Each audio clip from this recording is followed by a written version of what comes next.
Good morning, જય શ્રી કૃષ્ણ. કેમ છો બાળકો? આજના લેક્ચરની શરૂઆત આપણે ચેપ્ટર નંબર 3 યાદ છે ને, પિરિયોડિક ટેબલ. ક્યાં પહોંચ્યા હતા કે લાસ્ટ લેક્ચરની અંદર એક નવી થિયરીનો આપણે અભ્યાસ કર્યો હતો કે જેનું નામ શું છે? યાદ છે? ઇલેક્ટ્રોન પ્રાપ્તિ એન્થાલ્પી.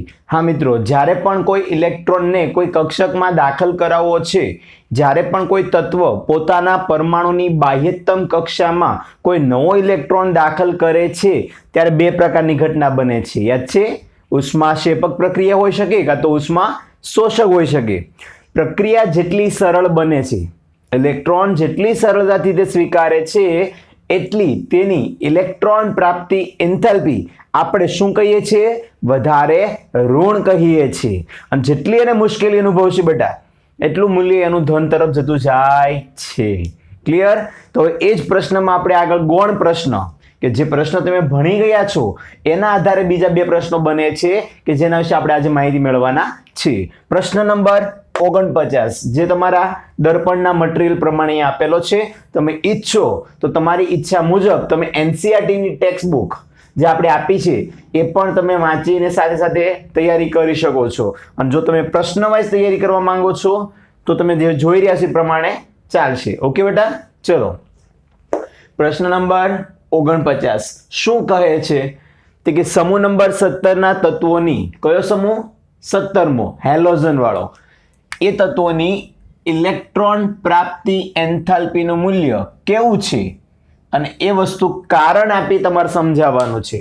બાળકો, 17મો સમૂહ એટલે 18મા સમૂહ જે નિષ્ક્રિય સમૂહ છે, સ્થાયી સમૂહ છે, એની જસ્ટ બાજુનો સમૂહ. અને આપણે ભણી ગયા ગઈકાલે, મતલબ કે લાસ્ટ લેક્ચરમાં, કે જે પણ કાંઈ 17મો સમૂહ છે એ ખૂબ જ સરળતાથી એક ઇલેક્ટ્રોન સ્વીકારે છે અને 18મા સમૂહ જેવો બની જાય છે. માટે એની જે કંઈ ઇલેક્ટ્રોન પ્રાપ્તિ એન્થાલ્પી છે એનું મૂલ્ય સૌથી વધારે ઋણ હોય છે. તો આજે આપણે કારણ જાણવાનું છે કે શા માટે આવું થઈ શકે છે. તો ઓલરેડી ભણી ગયેલા છીએ, છતાં પણ એક નાનો પ્રશ્ન બને છે તો આપણે આને અભ્યાસમાં લીધો છે. ચલો શરૂઆત કરીએ. ભાઈ, સમૂહ નંબર 17 જેને આપણે સૌ કોઈ જાણીએ છીએ કયો સમૂહ તરીકે? હેલોજન સમૂહ તરીકે. તો એની ઇલેક્ટ્રોન પ્રાપ્તિ એન્થાલ્પી કેવી છે? કે હેલોજન તત્વોની જે પણ કાંઈ ફ્લોરિન, ક્લોરિન, બ્રોમિન, આયોડિન છે એ દરેક તત્વોની જે કંઈ ઇલેક્ટ્રોન પ્રાપ્તિ એન્થાલ્પીનું મૂલ્ય છે બેટા, એ ખૂબ જ વધારે ઋણ હોય છે. કેવું હોય છે? ખૂબ જ વધારે ઋણ હોય છે. નોટ કરતા રહેજો, કારણ કે આ પ્રશ્ન બધા એમસીક્યુમાં પણ પૂછાય છે બેટા. બીજું, સૌથી વધારે કોનું ઋણ છે? કે આખા આવર્ત કોષ્ટકની અંદર ક્લોરિન એક એવું છે કે જેની ઇલેક્ટ્રોન પ્રાપ્તિ એન્થાલ્પીનું મૂલ્ય સૌથી વધારે મહત્તમ ઋણ છે. ક્લોરિન જ કેમ? તો એના માટે પણ એક પ્રશ્ન બને છે જે આપણે આગળ અભ્યાસ કરશું. એટલે વચ્ચે અત્યારે બીજી કોઈ વસ્તુની સમજૂતી હું દાખલ કરાવતો નથી, કારણ કે આનો પણ એક પ્રશ્ન બનીને આવવાનો જ છે કે ક્લોરિન જ કેમ. ઓકે, તો એના માટે આપણે અલગથી એક પ્રશ્નનો અભ્યાસ કરશું. વચ્ચે ડિસ્ટર્બન્સ અત્યારે નહીં લાવીએ. ચલો, આપણે ભણી રહ્યા છીએ 17મા સમૂહની અંદર જે પણ કઈ પ્રકારની ઇલેક્ટ્રોન પ્રાપ્તિ એન્થાલ્પી છે તે આપણે સમજાવવાની છે. તો 17મા સમૂહની સૌથી વધારે ઋણ છે, એમાં પણ સૌથી વધારે જો આ ગણીએ તો ક્લોરિન છે. કોણ છે બેટા? ક્લોરિન. ઓકે, ચલો જ્યારે બાકીના હેલોજનનું શું થયું? કે બાકીના જે હેલોજન છે એમાં શું થાય? કે જેમ જેમ ઉપરથી તમે નીચે જાઓ એમ પરમાણ્વીય ક્રમાંક તો વધવાના જ છે સમૂહમાં. પરમાણ્વીય ક્રમાંક વધવાની સાથે તેની જે કંઈ પણ ઇલેક્ટ્રોન પ્રાપ્તિ એન્થાલ્પીના મૂલ્યો છે એ ઘટે છે. ઘટે છે એનો અર્થ શું થાય? ઓછા ઋણ છે. ક્લોરિન કેવો છે? વધારે ઋણ છે બેટા. ઓકે, ચલો હવે ખાસ નજર નાખો એની ઇલેક્ટ્રોનીય રચના પર. 17મા સમૂહમાં જો કોઈ તત્વ આવે તો એની બાહ્યતમ કક્ષાની સામાન્ય ઇલેક્ટ્રોનીય રચના શું બને? NH2NP5. NH2NP5. હવે ધ્યાનથી નોટિસ કરો કે જો આ બાહ્ય કક્ષાની અંદર તમે ઇલેક્ટ્રોનીય રચના જે દર્શાવે છે એમાં એક ઇલેક્ટ્રોન તે સ્વીકારે તો શું થઈ શકે? જો તે એક ઇલેક્ટ્રોન આમાં દાખલ કરાવરાવે તો તે સ્થાયી ઉમદા વાયુ જેવી, ઉમદા વાયુ કોણ બેટા? 18મો સમૂહ જેવી ઇલેક્ટ્રોનીય રચના બનાવી શકે છે. ધ્યાનથી સાંભળજો, તમારી પાસે હેલોજન સમૂહ છે અને એની જે ઇલેક્ટ્રોનીય રચના છે NH2NP5, એમાં જો એક ઇલેક્ટ્રોન તે સ્વીકારે તો 18મા સમૂહના તત્વોની જે ઇલેક્ટ્રોનીય રચના છે NH2NP6 એ કઈ ગયો નામાં, એ પ્રમાણની ઇલેક્ટ્રોનીય રચના પ્રાપ્ત કરી શકે છે. અને માટે તે હેલોજન તત્વોની ઇલેક્ટ્રોન પ્રાપ્તિ એન્થાલ્પીનું મૂલ્ય વધારે ઋણ ગણવામાં આવે છે. વધારે ઋણનો અર્થ સમજો બાળકો. વધારે ઋણ એટલે અહીંયા થોડીક ઉર્જાની વાત જ કરે છે, બહુ વધારે નહીં. ઋણ મૂલ્ય આપણે જાણીએ છીએ ઓછું ગણાય બેટા. એક્સિસ પર તમે જોશો તો ઋણ મૂલ્ય ક્યાં આવે? તો કે ઋણ મૂલ્ય એક્સિસ ની અંદર ઋણ x માં આવે છે. જેમ જેમ વધારે x તરફ જશે બેટા એમ એમ ઇલેક્ટ્રોન સરળતાથી દાખલ થઈ રહ્યો છે એવું બતાવવા માંગે છે. બહુ કન્ફ્યુઝ નહીં, એકદમ સાદું વાક્ય કહે છે. ઇલેક્ટ્રોન જેટલું પણ સરળતાથી દાખલ થાય છે એટલું એની ઉર્જાનું મૂલ્ય આપણે અહીંયા ઋણમાં બતાવવાના છીએ. Okay, clear? ચલો હવે એ જ રીતે 17મા સમૂહનું મૂલ્ય કેવું છે આપણને ખબર પડી ગઈ. તો એવું પૂછે છે કે 18મો સમૂહ. કયો સમૂહ બેટા? 18મો, ઉમદા વાયુ વાળો. એ ઉમદા વાયુ એટલે 18મા સમૂહના જે પણ કઈ તત્વો છે એ દરેક તત્વોની ઇલેક્ટ્રોન પ્રાપ્તિ એન્થાલ્પીનું મૂલ્ય કેવું હોય છે અને કારણ આપી સમજાવો. ક્લિયર? સૌ કોઈ જાણો છો 18મો સમૂહ એટલે નિષ્ક્રિય વાયુનો, યાદ છે ને? હિલિયમ, નિયોન, આર્ગોન, ક્રિપ્ટોન, એ સમૂહ. તો આ બધાનું મૂલ્ય કેવું છે? તો દરેકે દરેક ઉમદા વાયુ જેની આપણે વાત કરી રહ્યા છીએ એ દરેક તત્વોની તમે પહેલા ઇલેક્ટ્રોનીય રચના જુઓ તો ઇલેક્ટ્રોનીય રચના સંપૂર્ણ રીતે ભરાયેલી છે. પરિણામે તેની ઇલેક્ટ્રોન પ્રાપ્તિ એન્થાલ્પીનું મૂલ્ય વધારે ધન હોય છે. તો આપણે એ જાણવાનું છે કે મૂલ્ય ધન છે તો કારણ આપીને સમજાવો આવું કેમ છે. ખબર પડી બેટા? ચલો બીજું, 18મા સમૂહમાં દરેકની આપણે ઇલેક્ટ્રોન પ્રાપ્તિ એન્થાલ્પી વિશે પણ વાત કરવી પડે. કારણ કે જે રીતે આપણે 17મામાં વાત કરી એ જ રીતે 18મામાં વાત કરશું. 17મામાં તમે જોયું કે સૌથી વધારે મહત્તમ ઋણ કોની? ક્લોરીનની. તો 18મા સમૂહમાં સૌથી વધારે મહત્તમ ધન કોની? કારણ કે મૂલ્ય ધન મળે છે તો નિયોન છે. કોણ છે બેટા? કે જેની ઇલેક્ટ્રોન પ્રાપ્તિ એન્થાલ્પીનું મૂલ્ય મહત્તમ ધન હોય છે. તો બાકીના બધાનું શું થયું? તો બાકીના જેટલા પણ ઉમદા વાયુ છે, યસો નો, આર્ગોન, ક્રિપ્ટોન, એમાં તમે જેમ જેમ નીચે જશો બેટા તેમ તેમ શું થાય? ઉપરથી નીચે તરફ જતા અનિયમિત રીતે ઘટે છે. ઘટે તો છે, ઉપરથી નીચે જશો ને તો તમે જોશો કે બંને પ્રશ્ન આજે 49 ને 50 એમાં વેલ્યુ આપેલી છે બોક્સમાં. તમારે ગોખવાની નથી, વેલ્યુ યાદ રાખવાની નથી, મટીરિયલમાં જે આપી છે ખાલી જોવાની છે. તો આમાં ખાસ કરીને જુઓ 18મા સમૂહમાં જે બોક્સ આપેલું છે બુકમાં તેમાં કે જેમ જેમ તમે ઉપરથી નીચે તરફ જઈ રહ્યા છો ને બેટા એમ દરેકની એન્થાલ્પીના મૂલ્યો ઘટતા ક્રમમાં છે. હા, અનિયમિત રીતે. અનિયમિત મતલબ કોઈ ફિક્સ નહીં, ક્યારેક ઓછું ઘટે ક્યારેક વધારે ઘટે, એમ પણ ઘટાડાના ક્રમમાં નીચે દર્શાવેલા છે અંદર. ઓકે, અને એ બોક્સ તમારે યાદ રાખવાના નથી, ખાલી સમજવાનું હોય છે. તો આ રીતે ઉપરથી નીચે તરફ જતા દરેકની ઇલેક્ટ્રોન પ્રાપ્તિ એન્થાલ્પીના મૂલ્યો ઘટતા ક્રમમાં આપણે દર્શાવીએ છીએ જે અનિયમિત છે. કોના માટે? 18મા સમૂહ માટે. તો ખાસ યાદ રાખજો બાળકો કે તમે જે ઉમદા વાયુ તત્વોની ઇલેક્ટ્રોન પ્રાપ્તિ એન્થાલ્પીના મૂલ્યની વાત કરો છો એ સૌથી વધારે ધન હોય છે. અને ધનની પાછળનું કારણ એ છે કે જ્યારે પણ તમે એની અંદર નવો ઇલેક્ટ્રોન દાખલ થાય છે તો નવો દાખલ થતો ઇલેક્ટ્રોન ક્યાં જાય છે? તો કે એ ઇલેક્ટ્રોન જે દાખલ થનારો સમૂહ છે, કક્ષા છે, એ શક્તિ સ્તરમાં દાખલ થવાના બદલે, એટલે કે 18મા સમૂહમાં દાખલ થવાના બદલે એના પછીના શક્તિ સ્તરમાં દાખલ થાય છે કે જે કમ્પ્લીટલી અસ્થાયી છે. હવે આ શું વાત કરે છે એ સમજો. 18મા સમૂહમાં એને પ્રયત્ન કર્યો ઇલેક્ટ્રોન દાખલ કરાવવાનો પણ દાખલ થયો નહીં. કેમ? કોઈ કક્ષક જ નથી, ખાલી 18મા સમૂહની કક્ષકો ભરાયેલી છે તો એ ત્યાં દાખલ ન થયો. પરિણામે ત્યાંથી ક્યાં ગયો? એના આગળના શક્તિ સ્તરમાં. આગળ એટલે કોણ આવે ખબર બેટા? કે 18મો પૂરો થયેલ આગળ પાછું આવે 1 નંબર, સમૂહ નંબર 1 કે જેની આખી બાહ્યતમ કક્ષામાં ઇલેક્ટ્રોન કેટલા દાખલ થયો? 1. યસ ઓ નો? નવો દાખલ થનારો ઇલેક્ટ્રોન ડાયરેક્ટલી ક્યાં જાય? પછી 18મા સમૂહ પછી પહેલા સમૂહમાં. અને પહેલા સમૂહમાં તમે જાણો છો કે માત્ર બાહ્યતમ કક્ષામાં એક જ ઇલેક્ટ્રોન હોય છે. તો બાળકો યાદ રાખજો, જો બાહ્યતમ કક્ષા ઇલેક્ટ્રોનથી ભરાયેલી હોય તો એ સ્થાયી કહેવાય, અને જો ઇલેક્ટ્રોન એમાં 1, 2 અને એ પ્રમાણે હોય તો એ અસ્થાયી કહેવાય. હંમેશા કક્ષક કે કક્ષા સંપૂર્ણ ઇલેક્ટ્રોનથી ભરાયેલી હોય તો એ સ્થાયી કહેવામાં આવે છે. પરંતુ એમાં 1, 2 હોય છે કે 3 હોય છે તો એ બધા અસ્થાયી ગણવામાં આવે છે. ખ્યાલ આવી ગયો? તો જો એ 18મા સમૂહમાં દાખલ કરનારો ઇલેક્ટ્રોન નવા સમૂહ S માં જાય તો એ ત્યાં અસ્થાયી રચના પ્રાપ્ત કરે છે. એટલે એને કીધું કે દાખલ થનારો ઇલેક્ટ્રોન કે જે નવા શક્તિ સ્તરમાં જાય છે કેવો છે? અસ્થાયી. એ અસ્થાયી હોવાના કારણે અંદરની કક્ષા કેવી થઈ ગઈ? સ્થાયી, જે 18મા સમૂહની છે. પરિણામે તેનું મૂલ્ય ધન હોય છે. આ તો 49-50 નંબરનો પ્રશ્ન. હવે આપણે આગળ ભણશું કે આ જે ઇલેક્ટ્રોન પ્રાપ્તિ એન્થાલ્પી છે એનું વલણ આવર્તમાં કેવું છે, સમૂહમાં કેવું છે, પછી કેટલાક અપવાદો છે કે જે તમારી JEE અને નીટની એક્ઝામમાં વારંવાર કન્સેપ્ટ તરીકે વપરાતા હોય છે. તો આજના લેક્ચરમાં આપણે આ બધું પૂર્ણ કરવાના છીએ કે જેમાં આવર્ત આવી ગઈ, સમૂહ આવી ગયો અને અપવાદ પણ આપણે જોઈ લઈશું, જેથી તમારું જી નીટના ટોપિક પણ વ્યવસ્થિત રીતે પૂર્ણ થઈ જાય. ક્લિયર બાળકો? ચલો આગળ જોઈએ. નેક્સ્ટ ક્વેશ્ચન શું છે બાળકો? જુઓ તો, આવર્ત અને સમૂહમાં, ક્યાં?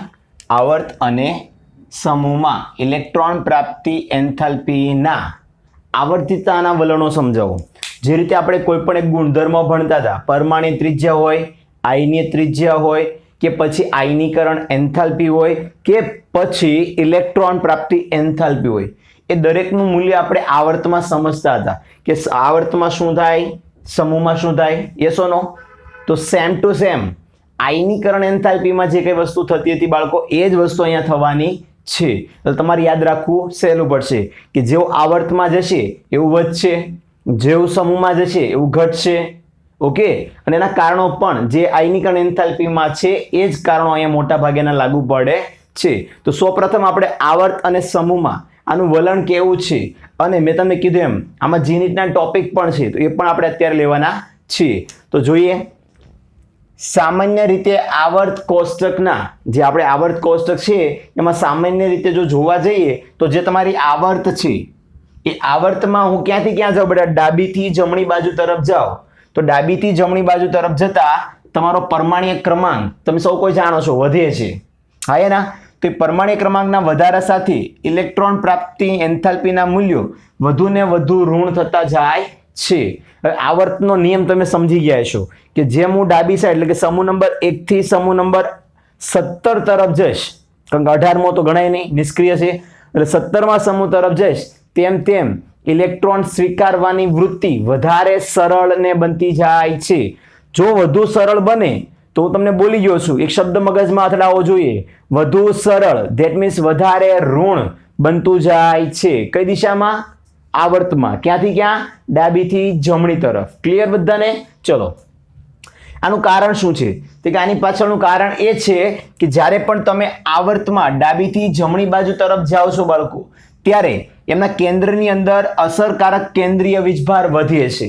શું થાય છે કે જ્યારે પણ તમે શું થતું હોય છે કે આવર્તમાં ડાબીથી જમણી તરફ જાઓ એમ એમ શું થાય? છેલ્લી કક્ષામાં એક એક ઇલેક્ટ્રોન ઉમેરાતો જતો હોય છે આવર્તમાં ચાલો ત્યારે. તો જેમ જેમ ચાલતા જાવ છો એમ ઇલેક્ટ્રોન ગોઠવાતા જાય છે, તેમ તેમ કેન્દ્રનો ધન વીજભાર પણ શું થતો હોય છે? વધતો જતો હોય છે. અને આ કેન્દ્રીય ધન વીજભાર એટલો બધો વધી જાય છે કે તે તમારા બાહ્યતમ કક્ષાના ઇલેક્ટ્રોનને સરળતાથી અંદર ખેંચી લે છે. ખબર પડી બેટા? જેટલો કેન્દ્રીય વીજભાર તમે આવર્તમાં ચાલશો એટલો વધે છે, એ આપણે સમજી ગયા છીએ. તો એ ધન વીજભાર વધતો ગયો તો બાહ્યતમ કક્ષાના ઇલેક્ટ્રોન શું થયા? ઝડપથી અંદર આવવા મળ્યા. અને ઝડપથી અંદર સરળતાથી આવવા મળે તો ત્યાં ઇલેક્ટ્રોન પ્રાપ્તિ એન્થાલ્પીના મૂલ્યો કેવા બને બેટા? વધારે ઋણ બનતા હોય છે. તો કારણ તમને ખબર પડી ગઈ? યસ ઓર નો? કે શા માટે એન્થાલ્પીના મૂલ્યો આવર્તમાં વધારે મહત્તમ ઋણ બને છે? કે ભાઈ એને ડાબીથી જમણી તરફ લઈ જશો તો એનો અસરકારક કેન્દ્રીય વીજભાર, ધન વીજભાર વધતો જાય છે.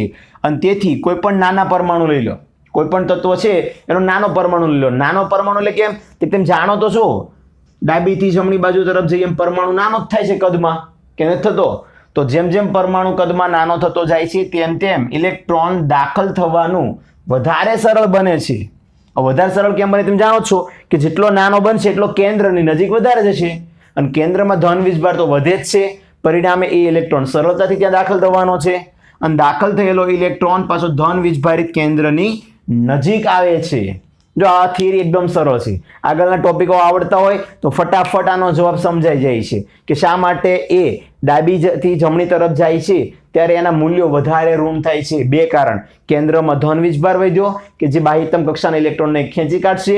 બીજું, જેમ જેમ ડાબીથી જમણી બાજુ તરફ જશે એમ કદ પણ નાનું થશે, તો નાના કદમાં ઇલેક્ટ્રોન ત્યાં સરળતાથી આવી પણ જાય છે કેન્દ્રીય વીજભારના આકર્ષણના કારણે. ઓકે, ચલો હવે એ જ વસ્તુ જ્યારે સમૂહમાં ભણવામાં આવે તો સમૂહમાં શું થાય છે બાળકો? તો સમૂહમાં તમે જેમ ઉપરથી નીચે જશો ને તેમ ઇલેક્ટ્રોન પ્રાપ્તિ એન્થાલ્પીનું મૂલ્ય ઓછું ઋણ થતું જાય છે.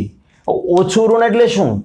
ઓછું ઋણનો અર્થ એવો થયો કે તમારો જે બાહ્યતમ કક્ષામાં રહેલા ઇલેક્ટ્રોન છે એ નવા ઇલેક્ટ્રોનને સરળતાથી એક્સેપ્ટ નથી કરતા. આવું કેમ? તમે વિચાર કરો, કેન્દ્રથી નવો ઇલેક્ટ્રોન ક્યાં દાખલ થયો હોય? તો કે મોટા કદના કારણે એ છેલ્લી કક્ષામાં દાખલ થયો હોય.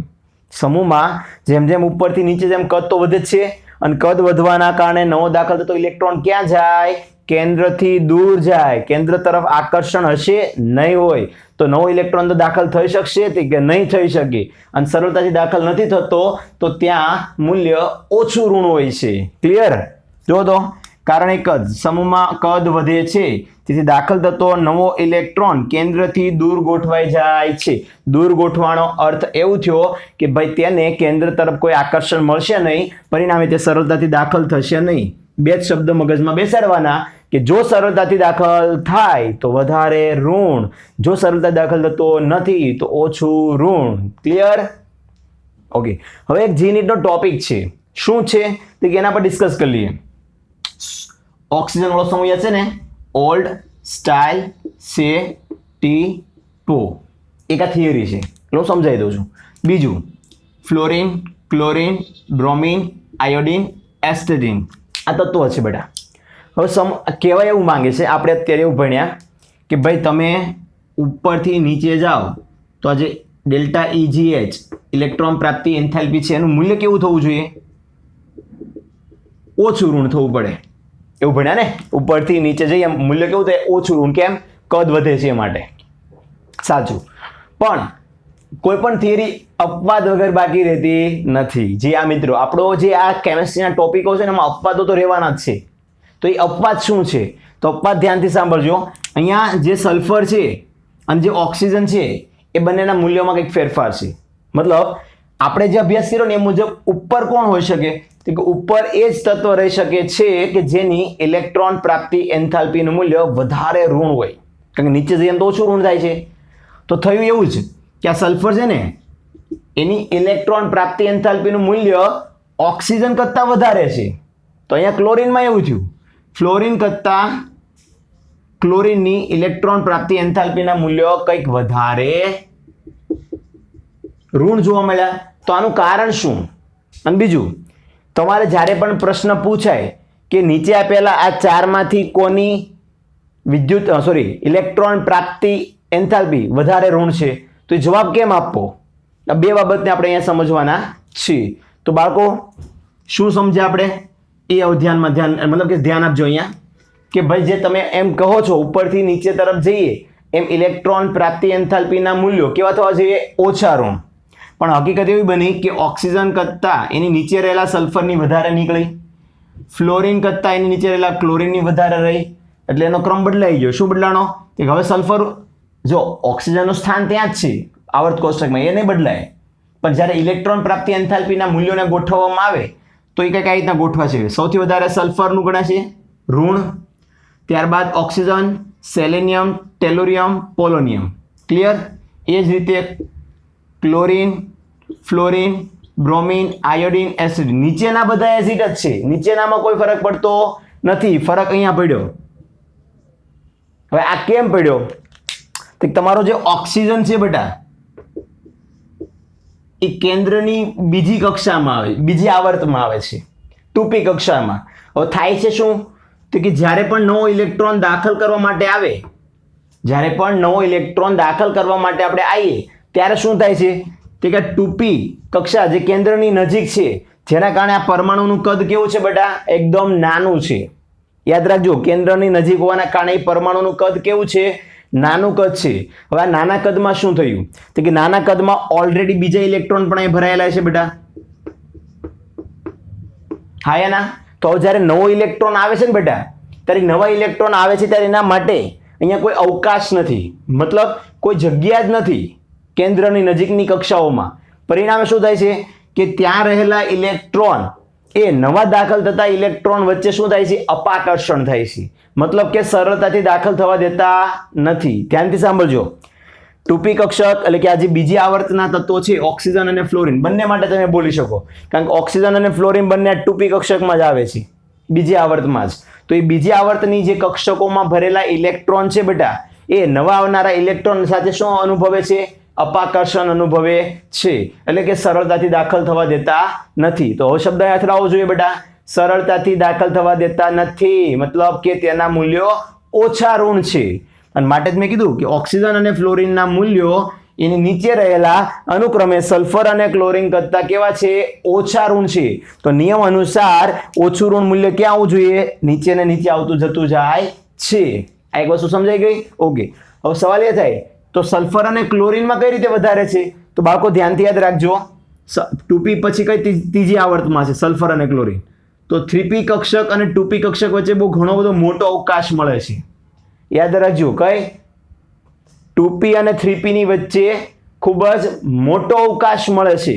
એ મોટો અવકાશ મળવાના કારણે નવો ઇલેક્ટ્રોન ત્યાં આવે છે ત્યારે એટલું બધું અપાકર્ષણ અનુભવતો નથી. અપાકર્ષણ અનુભવે છે પણ ત્રીજી આવર્તના તત્વો અને બીજી આવર્તના તત્વો વચ્ચે એને ઘણો બધો અવકાશ મળે છે, વિસ્તાર મળે છે. પરિણામે ત્યાં રહેલા ઇલેક્ટ્રોનો નવા દાખલ થતા ઇલેક્ટ્રોનને એટલું બધું અપોઝ નથી કરતા, અપાકર્ષણ કરતા નથી, ઓછું કરે છે. તો એ થોડું સરળતાથી દાખલ થઈ જશે અને દાખલ થઈ જશે મતલબ સરળતાથી દાખલ થાય તો ઉર્જા મહત્તમ ઋણ. અને માટે આપણે કહીએ છીએ કે અહીંયા જે ઉપરથી નીચે જઈએ છીએ એમ ઋણ મૂલ્યો ઓછા થતા જાય છે. રાઈટ? શું થતા છે? ઓછા. ઉપરથી નીચે તરફ જતા ઇલેક્ટ્રોન પ્રાપ્તિ એન્થાલ્પીના મૂલ્યો ઓછા ઋણ થાય છે કારણ કે સરળતાથી દાખલ થવા દેવાના છે નહીં. તો એ ક્રમ સાચો છે પણ એમાં ખાલી બે અપવાદ છે. કોણ? કે આ ઉપરના તત્વો જે ઓક્સિજન અને ફ્લોરિન છે એના કરતા આમ યાદ રાખો 2p અને 3p વાળા 2p માં અવરોધ ઉત્પન્ન થાય છે જ્યારે 3p માં એ અવરોધ થોડોક ઓછો થાય છે. પરિણામે તમારે જી નીટના કન્સેપ્ટ માટે યાદ રાખવાનું શું? તે આ કોઈ થિયરી નથી, આ કન્સેપ્ટ છે. કન્સેપ્ટમાં એટલું યાદ રાખવાનું કે જ્યારે પણ પૂછાય ત્યારે હંમેશા સલ્ફર અને ક્લોરીનની જે કંઈ પણ ઇલેક્ટ્રોન પ્રાપ્તિ એન્થાલ્પી છે એ એના સમૂહમાં બાકીના બધા તત્વો કરતાં વધારે ઋણ ગણવામાં આવશે. ક્લિયર? ઓકે. ચલો અહીંયા ટોપિક પૂર્ણ થાય છે. હવે આપણે આગળના ટોપિકમાં જોઈએ. ઇલેક્ટ્રોન પ્રાપ્તિ એન્થાલ્પીનો છેલ્લા ટોપિક તરફ આવી ગયા છે કે જે પણ તમને જી નીટના MCQ સોલ્વ કરવામાં મદદ કરશે. સાથે સાથે એ પણ કહી દઉં કે આપણે સ્વાધ્યાયના પ્રશ્નો પણ સાથે લઈ રહ્યા છીએ. આમાં જેટલા પણ પ્રશ્નો ચાલી રહ્યા છે એમાં સ્વાધ્યાયના પ્રશ્નો પણ ઇન્ક્લુડ છે. હા બાળકો, જ્યારે પણ તમે સ્વાધ્યાય સોલ્વ કરવા જશો ત્યારે તમને ખ્યાલ આવી જશે કે મોટા ભાગેના 70 થી 80% પ્રશ્નો આપણે થિયરીની સાથે સાથે જ લઈ લીધેલા છે. એટલે પાછળથી તમારે સ્વાધ્યાયમાં તકલીફ પડે નહીં. ક્લિયર? ચલો, ક્વેશ્ચન નંબર શું આવ્યો હતો કે કોયડો આવ્યો.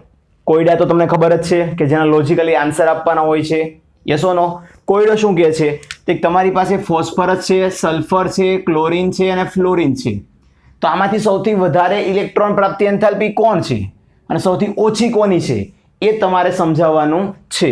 જો બાળકો MCQ હોય તો આનો સીધો ક્રમ જ આપવાનો છે અથવા કોણ વધારે કોણ ઓછું એ જ બતાવવાનું છે. પણ એ માટે પણ તમારી પાસે થિયરી કન્સેપ્ટ હોવો જોઈએ જે હમણાં મેં ભણાવ્યો. તો સૌપ્રથમ આમાં હું શરૂઆત ક્યાંથી કરીશ? તે મને દેખાય છે કે ક્લોરીન અને ફ્લોરિન એક જ સમૂહના છે. કોણ બેટા? ક્લોરીન અને ફ્લોરિન કે જે એક જ સમૂહમાં છે. બીજું, હમણાં તો આપણે ભણ્યા કે જે ફ્લોરિન છે એ 2p કક્ષકમાં છે અને ક્લોરીન છે એ 3p કક્ષકમાં છે. હા ના? 2p કક્ષક કેન્દ્રની વધારે નજીક છે. પરિણામે જ્યારે પણ ત્યાં ઇલેક્ટ્રોન દાખલ થાય છે યાદ છે ને તો એ ત્યાં રહેલા બીજા ઇલેક્ટ્રોન દ્વારા શું અનુભવે છે? અપાકર્ષણ અનુભવે છે. હા યા ના બેટા? અને અપાકર્ષણ વધારે છે તો એનો અર્થ શું થાય? કે અપાકર્ષણ વધારે અનુભવતો હોય તો તેની જે કંઈ ઇલેક્ટ્રોન પ્રાપ્તિ એન્થાલ્પીનું જે કંઈ મૂલ્ય છે એ સૌથી ઓછું ઋણ ગણાય. હા યા ના? જો સમજો, ફ્લોરિન અને ક્લોરીનની વાત કરું છું કે ફ્લોરિન એ 2p કક્ષકમાં છે જે આપણે આગળ જી નીટના ટોપિકમાં આપણે જોયું. અને જ્યારે તમારો કોણ ક્લોરીન એની નીચે છે પણ 3p કક્ષકમાં છે. એમ પછી નીચે બ્રોમિન નહીં આવે, આયોડિન નહીં આવે તો એ કઈ બધાના કઈ ઇલેક્ટ્રોન પ્રાપ્તિ એન્થાલ્પીના મૂલ્યો વધારે ઋણ નથી બેટા. ત્યાં તો પછી શું થાય છે? કેન્દ્રથી દૂર જવા લાગે છે. ખાલી અપવાદ ક્યાં છે? ઉપરના બેમાં જ છે, ફ્લોરિન અને ક્લોરીનમાં. કે ક્લોરીનમાં 3p કક્ષકમાં જે ઓલરેડી અંદર ઇલેક્ટ્રોન છે એ નવા દાખલ થતા ઇલેક્ટ્રોન માટે અપાકર્ષણ તો અનુભવવાનો જ છે પણ એ કંઈક અપાકર્ષણ બળ ઓછું અનુભવે છે. કોની કમ્પેરમાં? ઉપરનાની કમ્પેરમાં થોડું ઓછું અનુભવે છે. હવે થાય શું, આનું નાનું કદ હતું, આનું મોટું કદ હતું અને એમાં થોડો વિસ્તાર મોટો મળ્યો, એટલે જે હાવ નજીકનું હોય ને એના કરતાં તો થોડું કેવું મળ્યું બેટા, વધારે વિસ્તાર મળ્યો. પરિણામે અપાકર્ષણ કેવું થયું, ઓછું ફ્લોરિનની કમ્પેરમાં. બાકી એવું ન માની લેતા કે ઉપરથી નીચે જઈએ એટલે બધાના મૂલ્યો વધારે ઋણ થઈ જાય, ન થાય બેટા. ખાલી આ બેમાં જ અપવાદ છે, બાકી તો મોટા કદ થવાના કારણે તમે ભણી ગયા કે સમૂહમાં ઇલેક્ટ્રોન પ્રાપ્તિ એન્થાલ્પી કેવી હોય છે, ઓછી ઋણ હોય છે. ઓકે, એટલે આમ જોવા જઈએ તો ફ્લોરિન અને ક્લોરિનના નિયમ અનુસાર નીચે જતા ઓછું ઋણ મળવાનું છે, પણ ફ્લોરિન અને ક્લોરિનમાં એક નાનો તો અપવાદ છે કે 2p કરતાં 3p માં અપાકર્ષણ થોડું ઓછું અનુભવે છે. પરિણામે એની ઇલેક્ટ્રોન પ્રાપ્તિ એન્થાલ્પીનું મૂલ્ય કેવું હોય છે બેટા, વધારે ઋણ મળશે. એટલે આની કમ્પેરમાં આનો સંબંધ મળી ગયો. શું તે કે ક્લોરિન ફ્લોરિન, યસ ઓર નો, એક સંબંધ મળી ગયો બેટા. ચલો હવે આપણે હજી સંબંધ મેળવવાનો બાકી છે. શું તે કે આ તો ફ્લોરિન અને ક્લોરિન વચ્ચે સંબંધ મળ્યો કે કોણ વધારે કોણ ઓછું છે. હવે હજી આ બે બાકી છે, તો હવે આપણે કુલ બધાનો સંબંધ મેળવી લઈએ, બધાનો. તો તમે જાણીને આનંદ થશે કે આ ફોસ્ફરસ, સલ્ફર, ક્લોરિન આ ત્રણે તો એક જ લાઈનમાં આવે છે. કેમ, તે ક્લોરિનનો પરમાણુ ક્રમાંક કેટલો, 17, ઓક્સિજનનો કેટલો, સોરી સલ્ફરનો કેટલો, 16, ફોસ્ફરસનો કેટલો, 15. અને નિયમ અનુસાર જે રીતે આપણે જોયું કે ફોસ્ફરસ, સલ્ફર અને ક્લોરિન એ ક્રમશઃ આવર્તમાં જ છે બાળકો, 15, 16, 17, રાઈટ. તો શું થાય આવર્તનો નિયમ કે જેમ તમે ડાબીથી જમણી બાજુ તરફ જાઓ છો તેમ હંમેશા શું થાય છે, ઇલેક્ટ્રોન પ્રાપ્તિ એન્થાલ્પીના મૂલ્યો વધારે ઋણ થતા જાય છે. તો આ મૂલ્ય તો બેઠું જ થઈ ગયું કે તમારો જે ફોસ્ફરસ છે એના કરતાં સલ્ફરનું મૂલ્ય વધારે છે. સલ્ફર કરતાં કોનું, તો કે ફ્લોરિન. કોનું, ફ્લોરિન. વચ્ચે ફ્લોરિન લેવાનું પછી ક્લોરિન બેટા, કારણ કે ફ્લોરિન અને ક્લોરિનનો રિલેશન આપણે ઓલરેડી તારવી ચૂક્યા છીએ. તો આ તમારો થઈ ગયો સાચો જવાબ. ક્લિયર. એ જ રીતે બાજુમાં ક્વેશ્ચન નંબર 52 આપ્યો છે કે જેના ઘણા બધા એમસીક્યુ જેડબલઈ નીટની એક્ઝામમાં અલગ અલગ રીતે પૂછાઈ ગયા છે બેટા, બહુ ઇમ્પોર્ટન્ટ છે. જો તો ઓક્સિજનની દ્વિતીય, ઓ લખ્યો છે ખાલી, O2 નહીં, O. ઓક્સિજનની જે દ્વિતીય ઇલેક્ટ્રોન પ્રાપ્તિ એન્થાલ્પી છે. હવે આ પ્રથમ અને દ્વિતીય એટલે શું, તો જે રીતે આપણે આયનીકરણ એન્થાલ્પીમાં આવતું હતું પ્રથમ દ્વિતીય, એમ ડેલ્ટા EgH1 આનો મતલબ એવો થાય કે પ્રથમ ઇલેક્ટ્રોન દાખલ કરવા માટેની ઉર્જા. ડેલ્ટા EgH2 એનો મતલબ થાય દ્વિતીય. સમજ પડી બેટા? હા ના. તો એ જ રીતે શું પૂછે છે કે જ્યારે ઓક્સિજનની અંદર તમે બીજો ઇલેક્ટ્રોન દાખલ કરાવો છો ત્યારે જે ઇલેક્ટ્રોન પ્રાપ્તિ એન્થાલ્પીનું મૂલ્ય છે એ તમારી પ્રથમ ઇલેક્ટ્રોન પ્રાપ્તિ એન્થાલ્પીના મૂલ્ય કરતાં વધારે ધન હશે કે પછી ઋણ હશે? પ્રશ્ન સમજ પડી ગઈ બેટા? વધારે ધન હશે કે ઋણ હશે એ વિશે પૂછે છે. તો પહેલા રિએક્શન વાઇઝ સમજી લો બેટા કે જે ઓક્સિજન છે એની અંદર ધારો કે તમે પ્રથમ ઇલેક્ટ્રોન દાખલ કરાવરાવો બેટા, તો ધારો કે એ બની ગયો O-1. શું બની ગયો બેટા?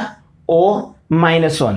તો શરૂઆતમાં તો કોઈ પણ કક્ષકની અંદર ઇલેક્ટ્રોન સરળતાથી દાખલ થતો હોય છે. કેમ, તો કે આમે ત્યાં 16મા સમૂહમાં આવે, 18મા સમૂહ, 17મો સમૂહ, 16મા સમૂહમાં ઓક્સિજન આવે.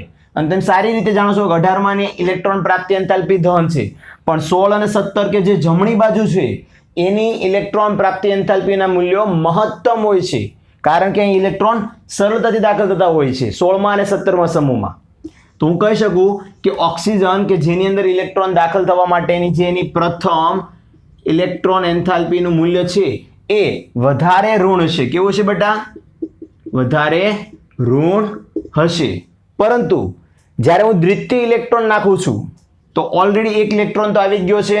હવે આની અંદર જ્યારે બીજો ઇલેક્ટ્રોન નાખવામાં આવે છે અને O-2 બનાવવામાં આવે છે ત્યારે એ ઇલેક્ટ્રોન શું અનુભવે છે તો કે આ O-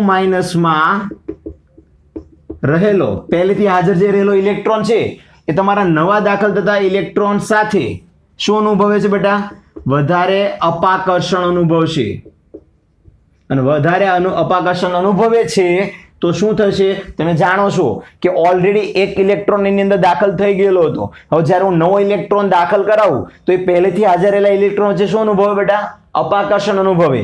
માટે જે એની દ્વિતીય આયનીકરણ એન્થાલ્પી છે એનું મૂલ્ય કેવું હશે બેટા? તો કે એનું મૂલ્ય તમને ધન મળશે.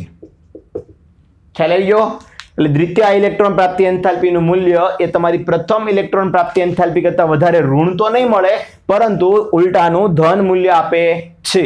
તો મિત્રો અહીંયા આપણે ક્વેશ્ચન નંબર 52 સાથે ઇલેક્ટ્રોન પ્રાપ્તિ એન્થાલ્પીના મોસ્ટ ઓફ બધા જ કન્સેપ્ટ લઈ લીધા છે.